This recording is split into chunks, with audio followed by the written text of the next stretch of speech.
Chapter 25. The End of the World.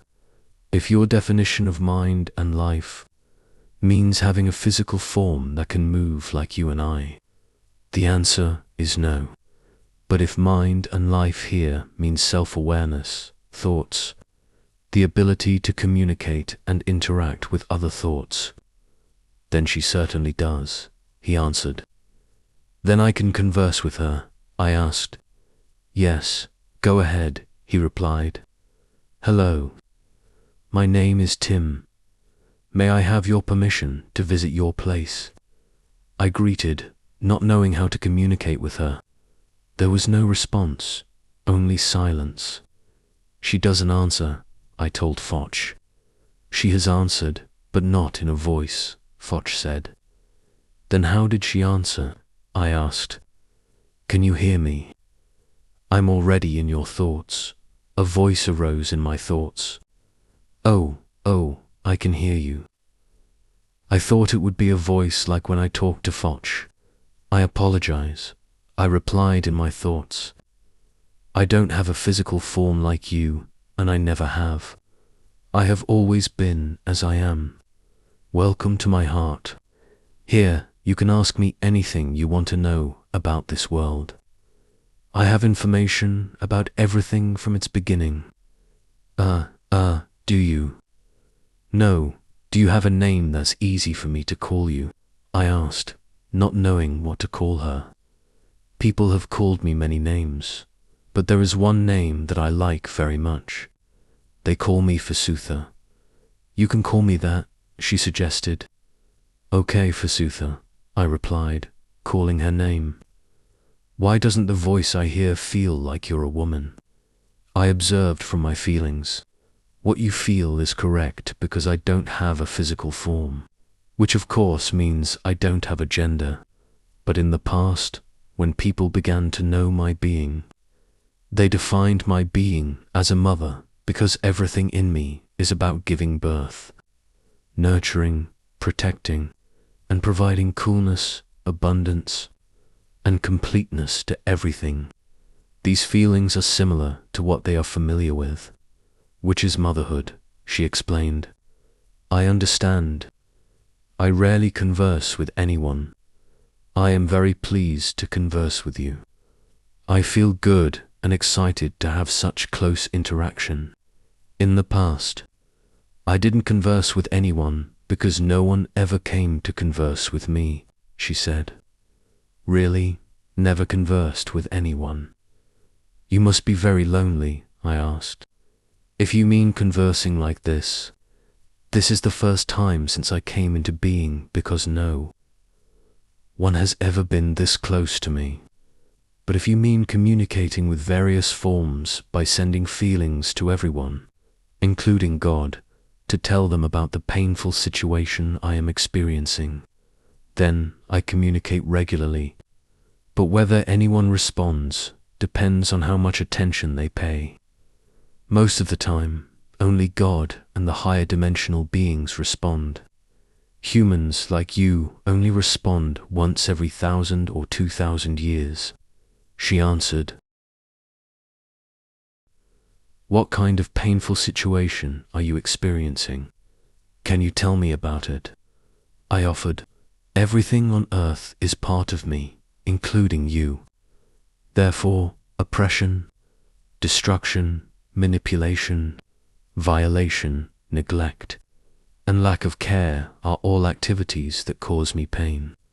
If you compare it to your body, you would feel pain just like me if your mouth bit your own arm, if your hand stabbed your own eye with a sharp object, if your feet only walked on sharp thorns, if each part of your body kept hurting each other.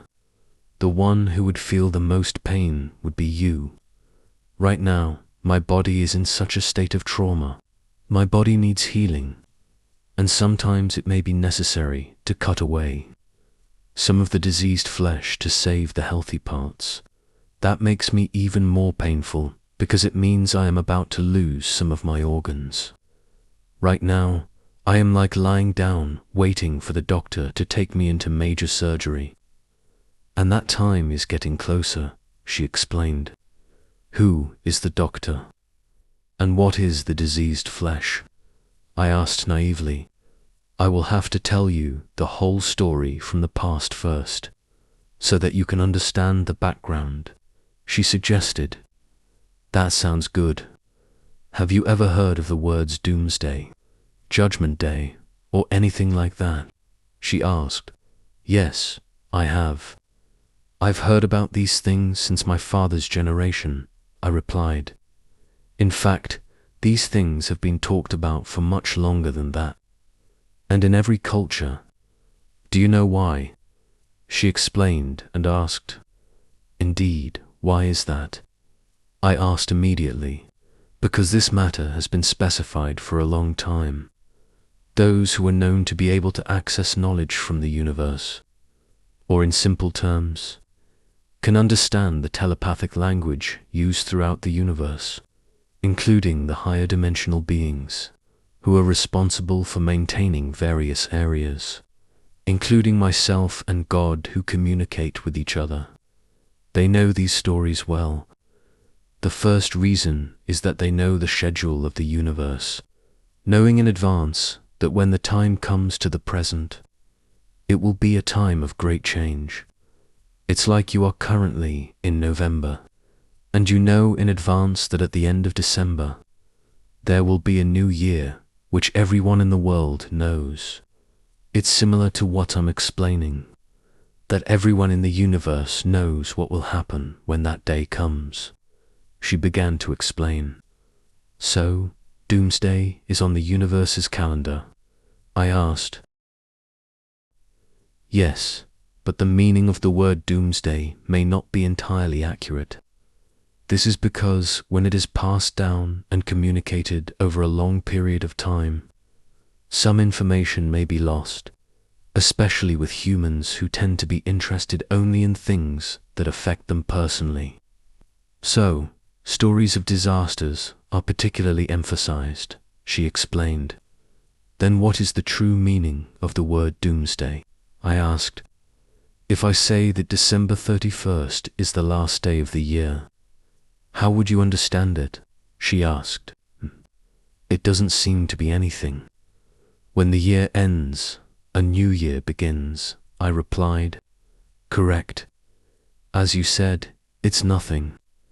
In my meaning, it's the end of a very large cycle of time, and it makes everyone expect that when this schedule arrives, we, throughout the universe, will all come together to make new and better things. Anything that is bad, that is an accumulated problem, we will take the opportunity to clear it all away to be worthy of entering this new cycle. In fact, it's no different from you humans who, when the new year comes, intend to change yourselves, intend to clear away old things, change into new clothes, or intend to do new and better things, she elaborated. Then Doomsday has nothing to do with disasters, and our world won't be destroyed either, right? I asked. You could say it's related, and you could say it's not. Higher dimensional beings know well how it's related and how it's not. But what's certain is that the world will not be destroyed, because that would mean my death as well. Vasutha answered. I don't think your answer helps much, I subtly mocked. Be patient, I'm about to explain. Besides knowing that this time is the time of the end, of a large cycle to step into a new cycle, higher dimensional beings throughout the universe also know what the old problems are that need to be cleared away, what the new things are that are about to happen. They know because they communicate with each other all the time. And this is the second reason. Because the world, which means myself, is the problem that needs to be cleared away. And all of them, including you, are the doctors I am waiting for, she explained. Does it involve me too? I asked immediately. It involves you directly because everyone is waiting for a signal from you. Vasutha answered. There must be some mistake. Waiting for me, someone who knows nothing about anything. I protested,